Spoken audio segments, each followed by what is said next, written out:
और शायद यही वजह है कि हमारी पॉपुलेशन वो बहुत तेजी से बढ़ रहा है, जिसका ध्यान देना बहुत जरूरी है। अब मैं डॉक्टर आर के यादव आपका रुख करना चाहूंगी। आयुर्वेद में इसको किस तरीके से देखा जा रहा है और आज के समय में आयुर्वेद इस पर क्या कहना चाहेगा, किस तरीके से इसको लड़ा जाए आयुर्वेद के जरिए? देखिए, ये बहुत एक इम्पोर्टेंट समस्या है आज की। और जैसा कि अभी दोनों ही एक्सपर्ट ने हमारे बताया, उसी तरह से लगभग आयुर्वेद में भी बताया गया है। और कहीं ना कहीं ये जो लिवर को या यकृत को शरीर का एक बहुत महत्वपूर्ण अंग करके आयुर्वेद में इसको वर्णित किया हुआ है। और जो भी हम खान पान लेते हैं उसको हम तीन हिस्सों में, जैसे आयुर्वेद में कहा जाता है कि आहार, विहार और आचार, तीन चीजें इंपॉर्टेंट हैं। हम आहार कैसा ले रहे हैं, जिसके बारे में अभी दोनों ही एक्सपर्ट ने थोड़ा सा बताया। दूसरा है विहार। विहार मीन्स होता है लाइफ स्टाइल।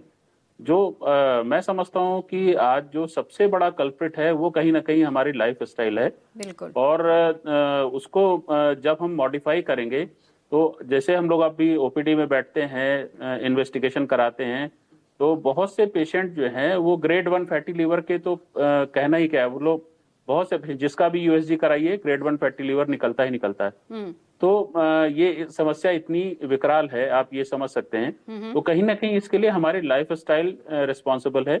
जो हम लोग अपनी बायोलॉजिकल क्लॉक को थोड़ा डिस्टर्ब कर रहे हैं। हमारे सोने का टाइम, हमारे जगने का टाइम, हमारे टाइम से खाना खाने का जो समय होता है, वो सब कहीं ना कहीं स्किप हो रहा है। और ओके। तीसरा जो सबसे इम्पोर्टेंट फैक्टर है वो है आचार। आचार मीन्स जो हमारे जो गुड कंडक्ट्स हैं। अब इसमें बहुत सी चीजें आ जाती हैं। आपका स्ट्रेस फैक्टर भी आ जाता है, आपके जो हैबिट्स हैं, जो कोई अल्कोहल है, बहुत सी टॉक्सिक सब्सटेंसेस हैं, बहुत सी मेडिसिन हैं, जो कि कई बार लोग जो है अननोइंगली या कह लीजिए या जानबूझ के उसको अपनी मर्जी से खरीद के खाते रहते हैं। तो ये कहीं ना कहीं जो भी चीज आप ओरली लेंगे वो कहीं ना कहीं लिवर के थ्रू होके ही उसकी मेटाबॉलिज्म होगी। तो वो उसका असर लिवर पे आएगा ही आएगा। तो लेकिन ये जो डॉक्टर तीन यादव, एक फैक्टर चीज हैं। मैं और जी। पूछना चाहती हूँ आपसे।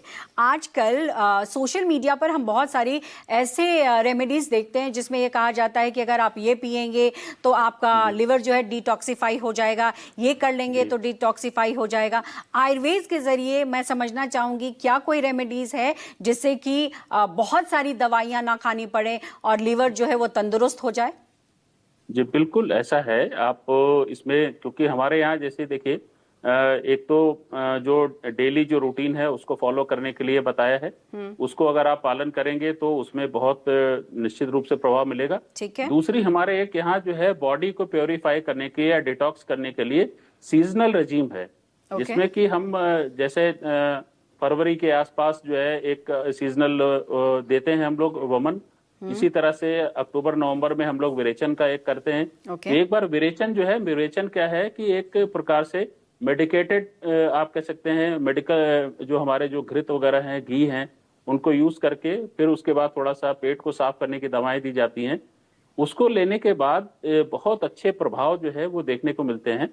एक हमारे जो एमओयू पार्टनर हैं आईएलबीएस, वो भी जो है उन्होंने बहुत अच्छा एक काम हो रहा है, जिसपे फैटी लीवर है, गट माइक्रोबायोटा है, इस पे बहुत सा फायदा उसमें देखने को मिल रहा है। तो मैं समझता हूँ कि आयुर्वेद में बहुत सा एक जो स्कोप है वो इसके लिए मौजूद है। ओके।